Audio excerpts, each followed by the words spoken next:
Hey, it's Karen here. In this video, I'm going to do a layout review of a Facebook post that I saw in one of the groups that I'm in. And so the person has supplied a potential layout for their kitchen, as well as a couple of photos that I'm going to give you my feedback of it. So here is the post.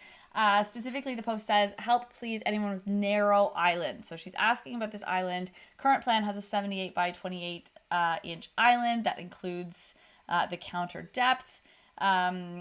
Any thoughts? What are our best thoughts about this? So here is what we're going to do. We're going to look at, so here is her current kitchen that I've drawn up. So this is what the existing floor plan that she has looks like. This is the island in question. I'm not exactly sure where this wall is hanging out. It looks like it's just slightly below this wall, but there's no dimension, so I can't really be sure. So there's this little fridge area here, and then there's a little peninsula over here with some seating. And then on this back wall, there's a little window here with the sink, the dishwasher's on the left side. I just drew this in for a sort of drying area because we always have that, but they never draw that on plans. And so we always forget about it and think that that's going to be prep space or something when realistically it's not. We've got the stove, and then they've got a little banquette here. Now, it's unclear down here as to whether or not this is a window or a door. I kind of think it's a door, but I'm not sure. So we're going to go under the assumption for both. So we're going to see how we go. So the main question was originally about whether or not they should have this island. And I'm going to answer that in a second. But first of all, I just want to comment on a couple of things that I really don't like about this floor plan overall. Whenever you have multiple different entryways into a kitchen, it means that you're limited with your options. So for instance, the fact they've got this little entryway here, there's another entryway over here. What point is this wall having? I really don't understand why it needs to be here. And then another entryway here. If this is a door, it's just a lot of spots. So it means there's only so many spaces that you can put cabinetry. And you might think, okay, well, let's leave this wall here because you can put cabinetry here. But it's kind of a pain because it's out in the middle of nowhere. The other thing we don't know about this plan is what's beyond it, right? There's no context. So this is just the kitchen. This is all we know. Is it a living room over here? Is it a dining room? Where is the dining room? Is this the only dining room? We don't know any of those answers. And so anytime that you post something in a Facebook group without even the full floor plan or without a before and potential new, it just lacks context. So to just ask about, specifically an island, it doesn't give us enough information to make a really good judgment call and recommendations about what to do. But we're going to pause all of that. We're just going to suspend all of that disbelief or whatever it's called. And we're just going to move forward with some recommendations. So what I don't like about this kitchen right now is that the dishwasher is on this side of the sink. So the problem is that when you have dirty dishes over here from the stove or from the island or for wherever you're working, they're going to go over this clean dish drying area over to the sink. Whenever you're taking things over cleaned dishes, they're just going to get dripped on and splashed on. Anytime you need to take water from the sink over to the stove, that's all just dripping over your clean dishes, which is not the way to do it, right? You always want to have your dishwasher on the inside of that dirty dish area, and that way all the dirty dishes can be on this side in the middle, and then your clean dishes as far away from the cooking area and the splashes and everything as possible. You want it out of the way. You want your clean dishes to be the farthest part of your workstation so that they don't get splashed with dirty stuff. So that's one thing that's backwards. If this window here is existing, then, we can try and work with it, but I'd love to not have that window there. So if it's being added or being moved, then I think that's not the right spot for it. I think there's this weird, awkward little space here in order to, allow for this banquette, which I don't think is the best use of space. Banquettes generally are not great if you can avoid it. And if you do use them, it's best to just have one side, not a corner, because especially with a round table like this, which is what they had drawn, there's really still only one person who can sit in each of these. And so it's kind of a waste of space, in which case you might as well just have chairs. It's not really saving you much space. And when you have chairs, you can fit more people around it. But I know that people think the banquette's cute and everything. It saves a bit of space in certain circumstances, but it's not great in all of them, and I don't love it in here.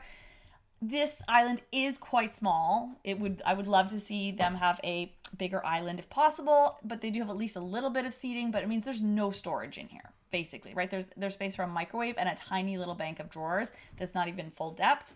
And so it's really not going to be a lot of space for them. So even if this is their main prep area, which it has to be because there's no other really prep space, this little tiny corner here is no good.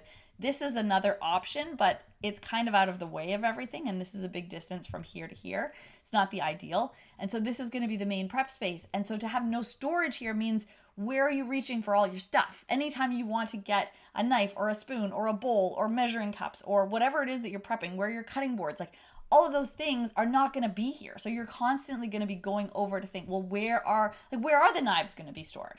Where are you going to put your knives? Right? There's no good spot for any of those things. So to make this the prep area, it's not really set up to be a good prep area.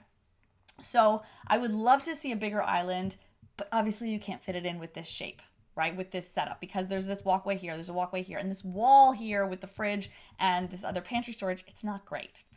So I'm going to show you what I would do instead, which is a layout more like this, which is the greatest layout of all time, might I add. I have tested this and it is the best. So here's what we have. We've got a big counter space over here to accommodate for the windows.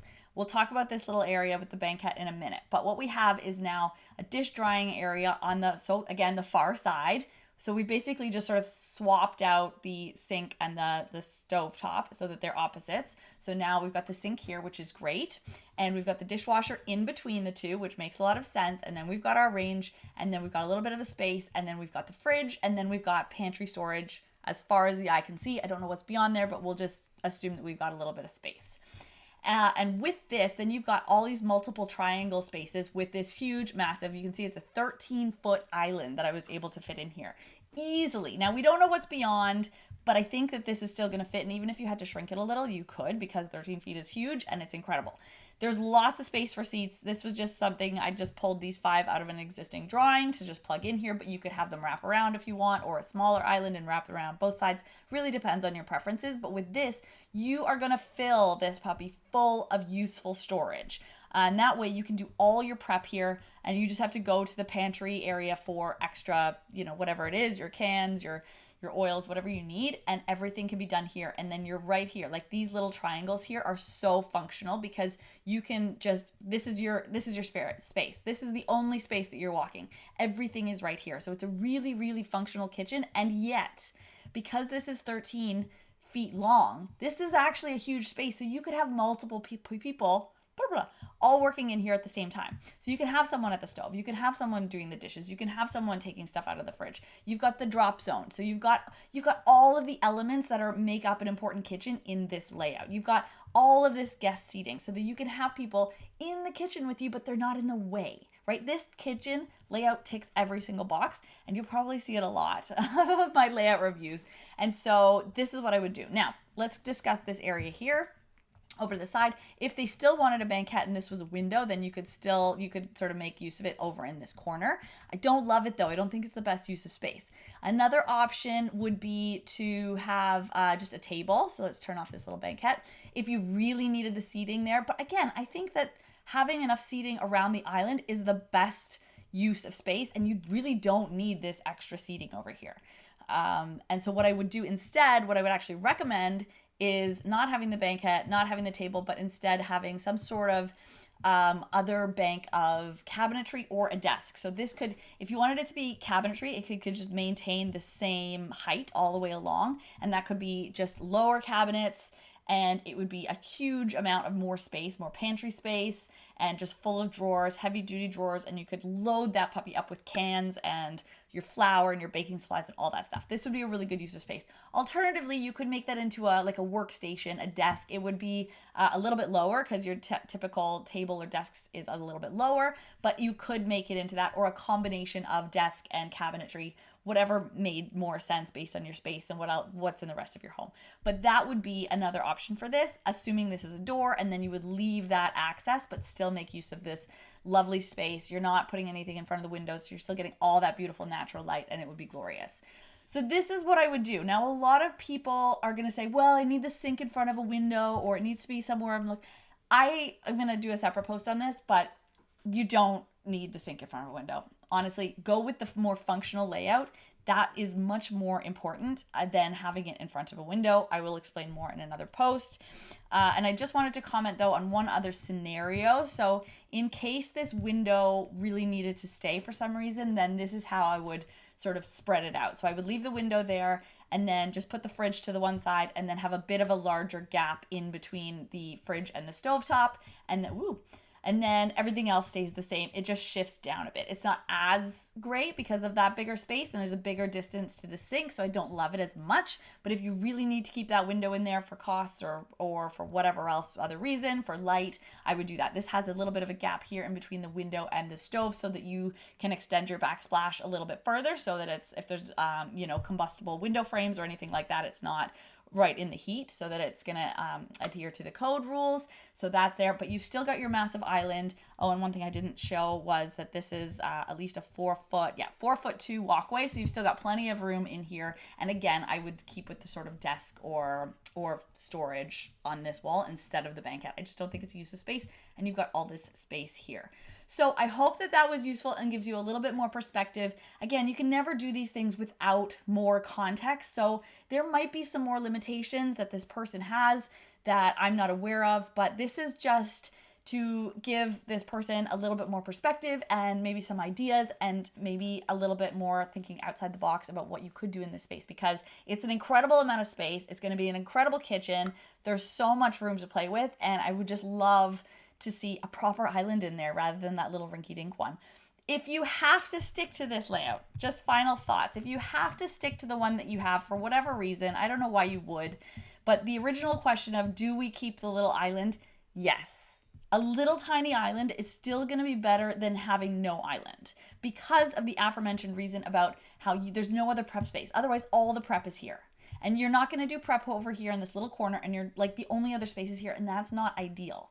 So I would certainly consider keeping the island. The other option is making this wall bigger over here and putting your fridge here. That would be my second. So if you can't do this one for all the reasons, and you want to keep this with your stove here and your sink, then the other option, which I should have actually drawn this out, but I would, you know what, I'll do it in front of you. Let's do that together. All right, so we're going to do this. We're going to move, we're going to extend. Sorry, this might take a little longer, but anyway, we're going to just do that. And we're going to remove that. And we're going to remove this. And that way, we're going to say bye-bye chairs. We're going to do this, and we're going to extend this. Let's bring this over here. We're going to move this over here. We're going to put our fridge somewhere in here, and then I would love to actually have a little bit more cabinetry over here, so like another bank of whatever side it is.